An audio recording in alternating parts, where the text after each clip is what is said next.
What's up, everybody? Hope you're doing well out there. Today, we're going to talk about the band Rat. Um, with the recent uh, Geico commercial, I read an article the other day that the song Round and Round, if you haven't seen the commercial, I'll link it below. Kind of funny, I guess, but I think that I read they got that song has jumped back into some kind of charting territory or something because of that commercial. I think it was 9 million streams or something crazy like that since that commercial came out. The commercial, or 9 million views on YouTube, maybe. I don't know, something crazy like that. But it was kind of cool for me to see Rat in the commercial. Granted, I think Stephen Piercy may be the only remaining original member. The other guys in the commercial did not. I mean, I know Warren D. Martini, I believe, is not involved, unfortunately, or Robin Crosby, um, but it was kind of cool to see them in commercials. So it kind of sparked some old memories in me when I first started getting into heavy metal, hard rock. Shouldn't call it heavy metal. And this era, mid '80s, was when I started to discover rock music, the Motley Crue, Rat, stuff like that. So I kind of pulled out my Rat albums. I'm going to talk about those today, and the only ones I think you need. The first one here is not album. I guess I think it's an EP. The first EP. This is an original press on Atlantic, but I think it was on Time Coast, which I think is maybe some kind of a licensing deal they had. But this is their self-titled EP called Rat. And that is Rat there. As I know Rat, the original lineup. Stephen Piercy with his pouty lips here was kind of doing almost the duck face, before it became popular in the 2000s. This came out in '84, I believe. It's just black vinyl, no cool ints or anything, but this is 6-song EP. It does have the song Back for More, a different version of Back for More, which is on Out of the Cellar, which I'm going to talk about next.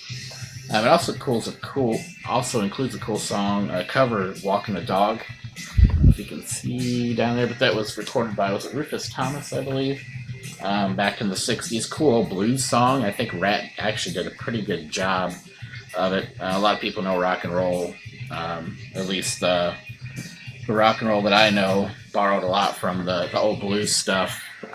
So I'll put a link to the Rufus Thomas version below. But Rat did a pretty good job. The version of Back for More on here is more has a lot more acoustic guitar in it. If you know the Out of the Cellar version, it starts with acoustic guitar and then gets a lot heavier.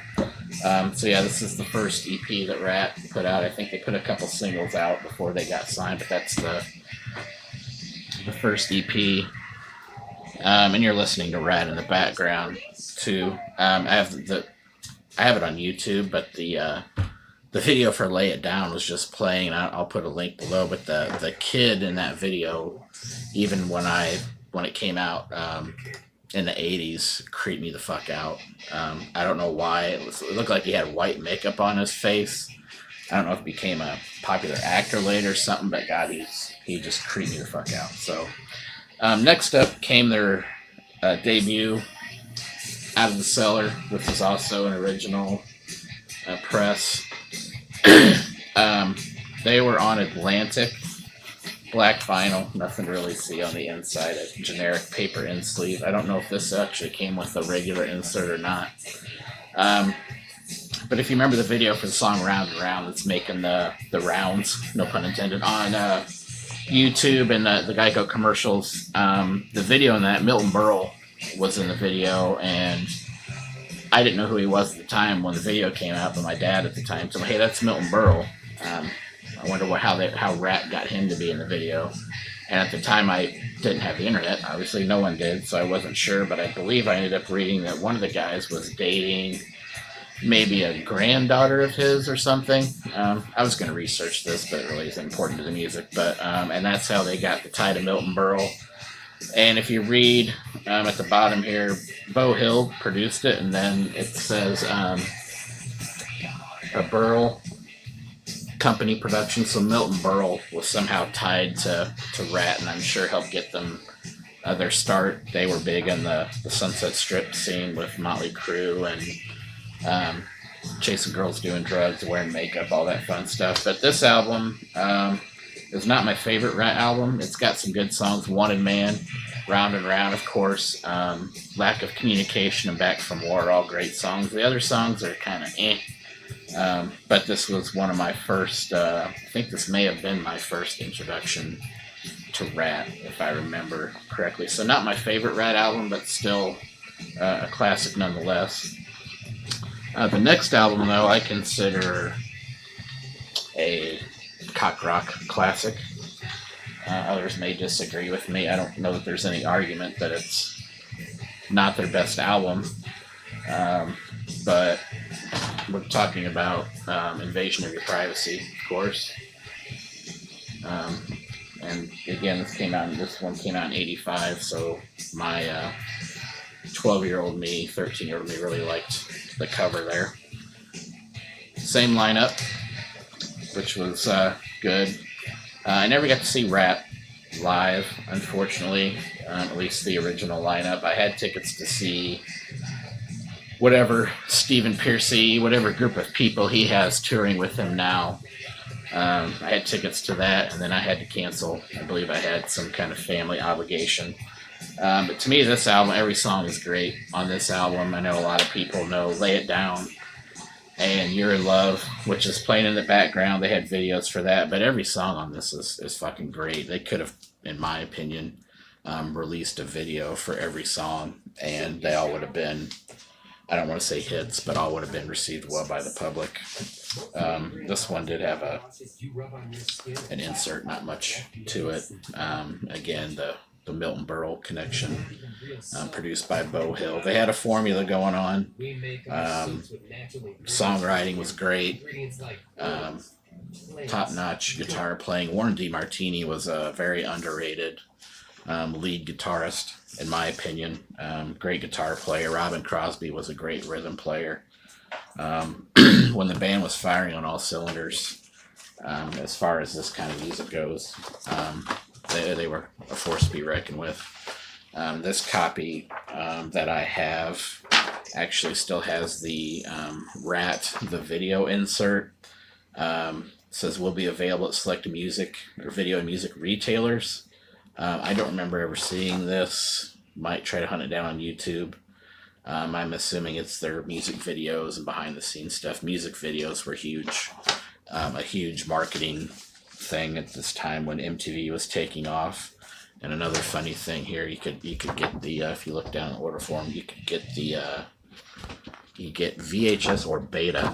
And this must have been around the time when the beta VHS wars were going on, and VHS 1, obviously. But yeah, You're in Love, Never Use Love, Lay It Down. You Should Know by Now has cowbell in it. Got Me on the Line, Dangerous but Worth the Risk. There's not filler on this album. Every song is fucking great if you're into this kind of music. It's just kind of fun to put on and reminisce about the old days. And if you're new, if you're younger and are just discovering what we used to call cock rock, because all the guys sing about chasing girls and crap like that, but we still like the music. This is a great jumping off point for you. And then the next album they put out, to me, the last, what I would call a good Rat album, is Dancing Undercover.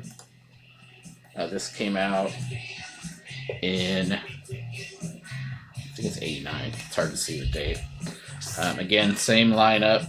They were pretty huge right now. They were all over, at this time, they were all over MTV after the success of Invasion of Your Privacy. This is the insert. This is a great album. Not my favorite. Probably my second favorite Rat album. Dance, Slip of the Lip, Body Talk, and Looking for Love, I think, were all videos on MTV. This, pretty much every song on here is good except for It Doesn't Matter and Take a Chance. To me, those just felt like crappy filler songs. They knew they had 4 or 5 hits. They just added some filler songs to make it a 10 song album. That was kind of the standard back then. Put out 10 songs and make them 3 to 4 minutes apiece, and off you go. But yeah, I've been a huge fan of Rat since they came out. I always thought Stephen Pearcy, I thought his vocal delivery always set Rat apart from the others like Bon Jovi and some of the other bands from that era. I know a lot of people like to make fun of this era, but those of us in my age group, even if you're one of the black metal guys like I am, huge fan of black metal, but you can't deny you didn't like Rat at some point and don't still go back to it at some point here or there. I was just listening to Invasion of Your Privacy yesterday. I listened to it 3 times, so I brought back a lot of good memories. So if you grew up in this era, it might behoove you to kind of go back and listen to these albums. These are all great. I can't recommend them any more highly. The Invasion of Your Privacy.